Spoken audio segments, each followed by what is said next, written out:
we go. And we are back, ladies and gentlemen. What's up with y'all? How y'all feeling? Is anybody conflicted out there? Boy, Bryan Broaddus, man, let me tell you something about this roller coaster of emotions, man. I say, damn, boy, Oso Diggy show is playing good. You know, a player that I be criticizing sometimes, right? But oh, look at Oso playing we good. all do. We all do. And Bryan, somebody was like, Voch, would you re-sign Osa? And Bryan, I said, you know what? If you can promise me Mason Graham to play right next to him, I can bring back some Oso Diggy and I can make that a damn good tandem. But we won the game, Bryan Broaddus. Ain't gonna be no Mason Graham up in here, sir. But it's all right. The Cowboys showed a little bit of fight. The Cowboys showed a little bit of continuity. Cowboys ran the daggone football. They tried to get in their own way and try to throw the ball a little bit. Yeah. But they eventually got back to run the football, Bryan Broaddus and Rico Dowdle and all that continue to elevate. Cool little win. You know, I'm glad that they didn't just go out and quit. We do want to lose games, but you don't want those guys to go out there and quit and flop around, all that stuff, Bryan. But they showed some good fight. Michael Antoine Zimmer and the rest of his defense continue to get better every single week, Bryan Broaddus, and I'm still fussing about Mike McCarthy. Bryan, tell us about this game, and what's your biggest takeaways here? I think you and I talked about it during the week that there was going to be the ability to run the football. They did that with Rico Dowdle. Banged up offensive line, had to make some shuffling moves throughout the game to make sure that was taken care of. I felt like though that Carolina's going to play off coverage. They're going to give you cushion. It was really nice to see CeeDee Lamb get going the way he did in the first half of that football game. Really didn't have to make many throws in the second half of that game, but it played to plan. They did a really good job of containing that running back. Hubbard could be difficult. He's been having some success running the ball. This is another game where the Dallas defense has played very well against RB1 of the other team. And, we were worried about coming into the game. Are they going to try and run the ball? Are they going to have success? You had success running the ball. They had no success. We talked about in this game the Carolina offensive line, heavy-footed, big guys. It was going to be twist stunts. It was going to be quickness. It was going to be movement. It was going to be, attacking. How do you attack this offensive line because of the lack of some of the athletic ability that it has? Dallas did a great job with that today. They got after him. Osa continues to play at a very high level, which you mentioned. This is something that's very interesting to me, is that in past years, this has been the time where Osa Odighizuwa has faded, where he's faded. And now it's the last month of the season. It's not, he's played his ass off for 13 weeks, week 14, week 15, week 16. He's nowhere to be found. And I don't think it's all about just playing for a contract.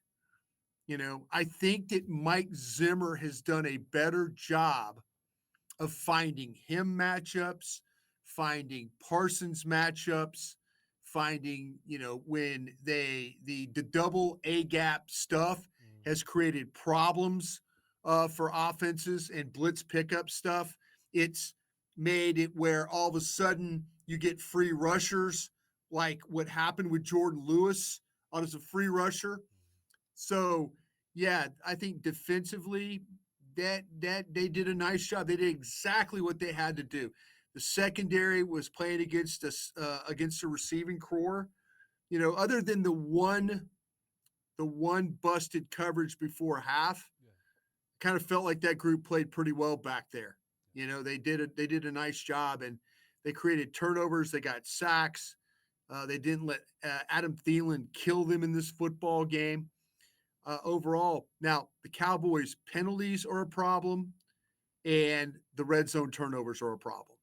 Cooper Rush hanging on to the football is a problem. And, other than that, probably a pretty damn perfect game if you're a Cowboy fan that way. Pretty good, Bryan. And, I was just telling people on multiple shows, and I've told people this in the past in general, Brian, is I don't want to be numb to greatness. Mhm. Some of the other shows where we were, talking about players of the game and breakout players and all that. And Brian, you should hear the names. Oh, Louis Fowl did some great things and Yeah. stuff. I'm like, man, he did. And Mhm. Chauncey Ghost and stuff, he did. And Shaq Lawson, I get it. I don't want to be numb to the greatness of number 11, Bryan Broaddus. That dude changes things, man. That dude changes things, and we noticed it from when he was hurt and it looked a certain kind of way, and then he came back, it looked a whole nother way. Even not making a tackle or a sack last week, like not getting in the box score last week, you still saw the impact. But Brian, this week we talked about the offensive line for the Panthers and their slow footedness, and we knew this Yeah. was going to be a thing.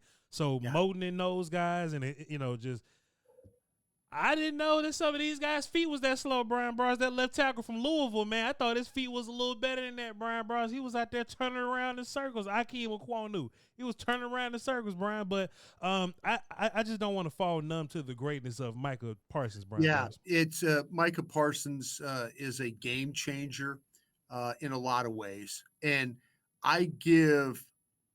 I think Micah was really good playing under Dan Quinn. I think he's even better playing under Mike Zimmer. I think Mike Zimmer's got a really good feel. If we remember, and I'm only using this as a comparison. Sure. If you remember, like guys like Anthony Barr and guys like that when they were in their heyday at Minnesota, that type of a rusher, and Mike does a good job of like watching these games and figuring out like, okay, I could use this guy this way, or I can use him this way, and I mean, I think it's interesting now that that we've seen, even though he's playing well, since he's been back, guys, having these trade talks, Sure. and trust me, I've been a part of the trade talks. I admit it. I hear things in the organization. I hear things that people say. Is it Jerry and Steven saying these things? No, not always, but it's pretty high ranking officials within the team. They're like, maybe we can't do this and maybe we can't do that. And maybe we have to move on. And, you know, I I just wonder, with Micah Parsons, how this is going to be, how the end game is going to be. Mm. When I feel like that they're going to move on, I felt like they were going to move on from Dak Prescott. Yeah. Really did. Believed it in my heart. When this thing kept going and going and months and went by and nothing was happening, I'm like, then they make a Trey Lance trade. And I'm thinking, he's going to let this thing ride. Yeah. I wonder what the end game is going to be for Micah Parsons. And I think he found a guy in Mike Zimmer that knows how to get him on matchups and free rushers. Sure. If you look at the metrics on that, he's had a lot more pressures where he's been unblocked Sure. than in the past. Mm. So that's a credit to the coach. It's a credit to the player. He's a hell of a football player.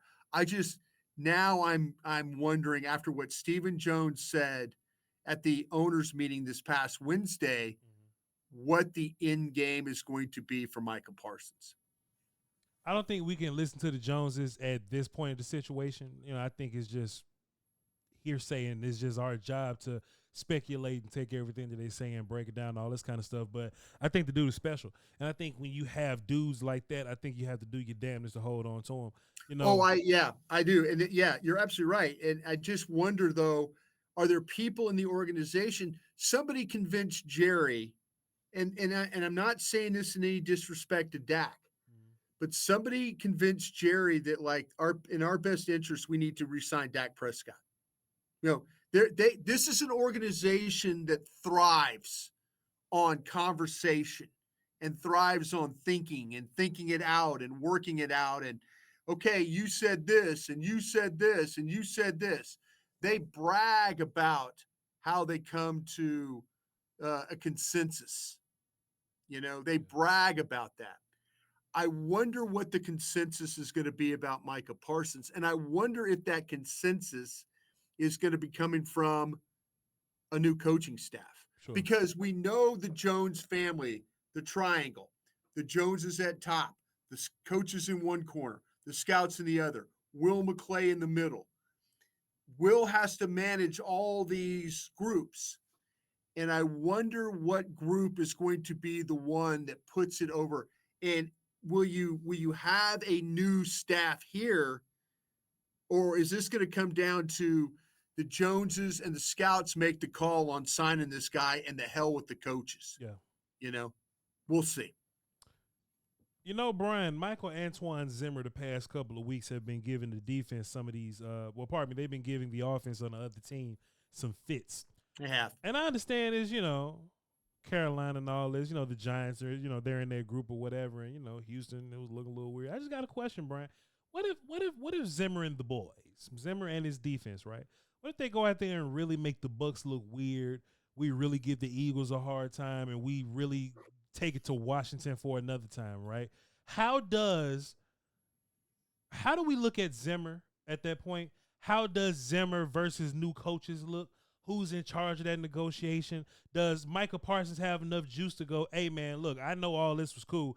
Zim's the guy. So even if y'all do go new head coach, I would like if the leadership players of the defense speak out. Like, what are all those dynamics that go into it, Brian? Because we've been saying this, and Zimmer every single week, he keeps losing guys. He just lost a star at linebacker and corner with Diggs or whatever. We just keep on rocking, Brian.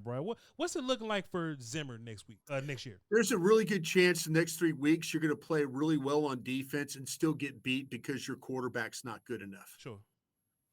Cooper Rush. Now, the passes down the field, things like that, downfield routes, downfield air yards, all that stuff, probably because teams playing off coverage today. Yeah. Playing cushion. Okay.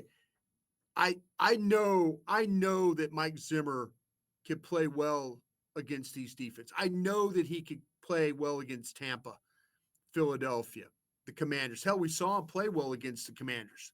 We saw him in a game in Landover play well against the Commanders.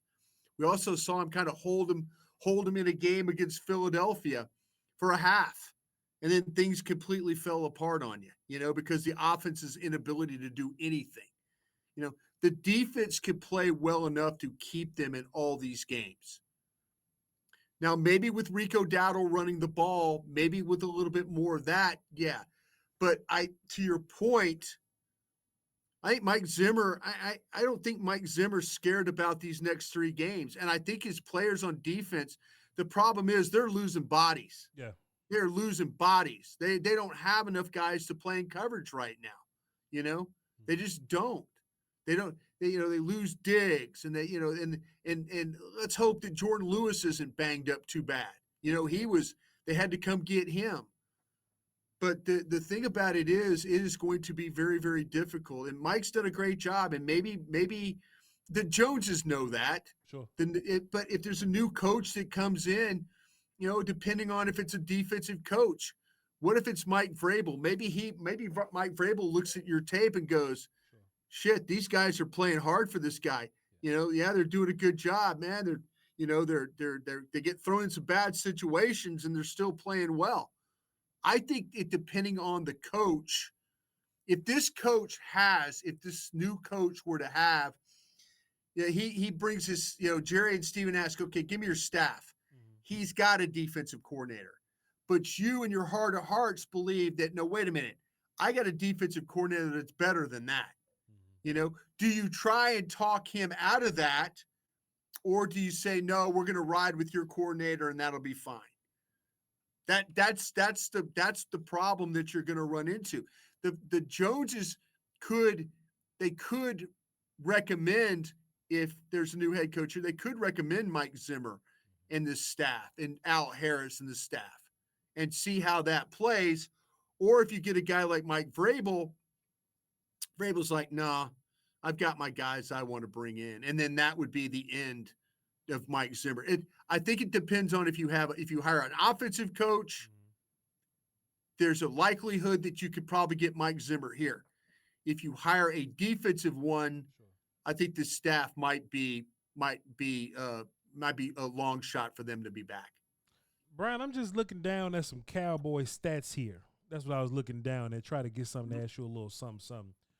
I'm looking at Rico Dowdle rushing carries like throughout the year, right? Mm-hmm. These last few games, 22 for 112, 18 for 131, 25 for 149. Damn, just give it to him, right? Yeah. How do you think our fortunes would have been earlier this season? Yeah. If we just give him the damn ball, right? Like, we don't play around with running back politics or anything like that, even when Dak is playing, right? And look, there's more that this offense needed than just a solid run game. But how much different would your fortunes be, Bryan Broaddus, in some of these games if you just gave Rico Dowdle the football? I think that you would have probably, you came back in the Ravens game. Ravens hard to run on. Ravens give up second half lead. Philadelphia might have been tough. Houston might have been tough. Yeah. The games that bother me, the Atlanta game bothers me a lot. Yeah. Yeah. Atlanta's defense is not any good. Mm-hmm. And you let them dictate things to you. Sure. You weren't, Dak gets hurt, unfortunately, and all that stuff, and it happens that game. But I think there's some games that, like, if you would have been even more committed against Cincinnati in Monday night. 49ers too, I think, bro. 49ers, yeah. If you would have been more committed in some of these games, I think that things would have been a little bit different. I'm not saying you would have won all the games, but you might not have lost them all. Sure. You might have won 2 of them. Yeah. The game that pisses me off the most is the Cincinnati one. Sure. That's the one where you win that one on Monday night, and if you're a fan of keep winning, your team's sitting at 7-7 right now. Yeah. With a chance to maybe that Commanders game turns into win and you're in. You're the 7th seed kind of a thing. Sure. Maybe the Commanders have won 2 games in the last play of the game, the Chicago game and today. Maybe it's a win and you just don't know. Yeah. But I can't say that it would have been different against the Saints. Just kicked your ass. Yeah. You had no answer against the Saints. You play the Saints tomorrow, it's a different game. It's a totally different game. Even with their backup quarterback and your backup quarterback, it's a different game. I was just worried about some of those games that were like really close early, and most of them were. But you just got your ass whooped later on in the third quarter because you just couldn't score back. Philly game, I don't know. Houston second half, I don't know. Yeah. Baltimore, you came back. You came back. You got some stops. But maybe you would have been ahead even more in that game. I'll tell you what, Voch, what I want to know, I would love this. This would be one thing I'd want to know right now. If I could ask Mike McCarthy one question with him one-on-one, and he would give me an honest answer, and maybe I could get this answer another route.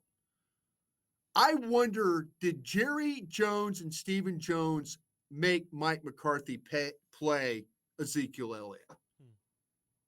Did they insist? And the general manager has that right to suggest lineups. Yeah. Did Mike just say, fine? Did Mike say, fine, I'll play him and I'll show you what a bag of ass he's been? Yeah. All that stuff that was going on with Zeke being out, Zeke not happy, Zeke's inactive. That would have been the perfect opportunity to send Zeke, to the U-Haul. Yeah. Boom, punt him off. Yeah. But did Jerry insist? Who insisted? Steven insist? Maybe there was a time where Mike McCarthy wanted to play Rico Dowdle. But I also think Mike McCarthy, as the primary play caller, didn't use Rico Dowdle but let's be honest too. Steele wasn't playing very good. They had problems at left tackle. Sure. BB was trying to kind of get acclimated. Yeah. Zach Martin was a shell of himself. Yeah. This offensive line, right tackle's playing a ton better. Right guard, whoever you're plugging in at right guard's kind of figured things out. The center, BB or Hoffman, been kind of getting some good stuff out of that. So maybe it wasn't going to be good because you had so many questions along the offensive line. Yeah. And now they've kind of figured out that, like, whoa, right tackle, right guard, center, left guard, left tackle. Still, they're trying to play with Chuma Doga because they know that they might be struggling with Guyton there. Sure. So I don't know. Well, Brian, when you pull out your Illuminati phone, your super secret Illuminati phone, and you ask whatever shady figure you ask about that, I got a shady source that could help me on this one potentially. Yeah. Yeah. When you talk about these sources, Brian, I just imagine the neighborhood watchman, just a shady, dark character with a hood and a hat on. You know what I'm saying? Just some evil character. Bryan Broaddus, I appreciate you for joining me, sir. We're going to watch this film, and we're going to come back on tomorrow, and we're going to break all this down and really talk about what everything looked like. Appreciate you, sir. Hey, for the people who enjoy winning, congratulations. For the people like Voch that want to draft in the top 5, sorry it happened to you today, boys and girls. Did you see the GIF I posted of me and you? Did you see it? No. Hold on, Brian, bro. Woolchuck had a good little smile from it. He said, "Hold on." I was like, this was when Cooper Rush was fumbling and looking crazy. I was like, oh yeah, Cooper Rush ready for draft season. Hold on, wait. Damn it, thing, quit. Hold on. What's your problem with your phone, bro? Nah, because it keep going to other videos. Oh yeah. Woolchuck loves it. Woolchuck loves it when we do this. rough. Oh man, hey, love you, brother. I'll see you tomorrow night, though. Likewise, indubitably. Voch Lombardi, BRY, getting Broaddus. Love y'all. Salute, crown.